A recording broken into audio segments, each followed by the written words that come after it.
2026 সালের 12 ফেব্রুয়ারি ত্রয়োদশ জাতীয় সংসদ নির্বাচন। এ উপলক্ষে সারা দেশের আসন সমূহ নিয়ে আমাদের বিশেষ আয়োজন আমার আসন। আমার আসনের আজকের পর্বে থাকছে গাজীপুর 4, আর আপনাদের সাথে আছি আমি শুভ ইসলাম। আসনটি জাতীয় সংসদের 197 নম্বর আসন। গাজীপুর 4 আসনটি গাজীপুর জেলার কাপাসিয়া উপজেলা নিয়ে গঠিত।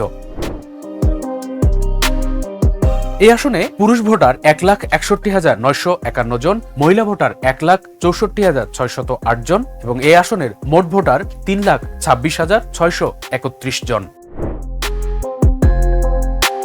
1991 ও 1996 ফেব্রুয়ারি নির্বাচনে বিএনপির প্রার্থী ব্রিগেডিয়ার আসম হান্নান শাহ সংসদ সদস্য হিসেবে নির্বাচিত হয়েছিলেন। তারপরের সকল নির্বাচন ও উপনির্বাচনে গাজীপুর 4 আসনে আওয়ামী লীগের প্রার্থী নির্বাচিত হয়।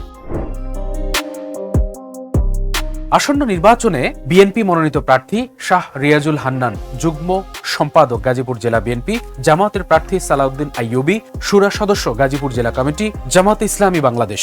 এছাড়া স্বতন্ত্র প্রার্থী হিসেবে লড়বেন প্রফেসর ডক্টর আবুল কাশেম চৌধুরী। যানজট, চুরি, ছিনতাই, ক্রমবর্ধমান বেকারত্ব, বনভূমি উজাড়, অপরিকল্পিত শিল্পায়ন, ক্রমবর্ধমান পরিবেশ দূষণ এই অঞ্চলের সবচেয়ে বড় জনদুর্ভোগ।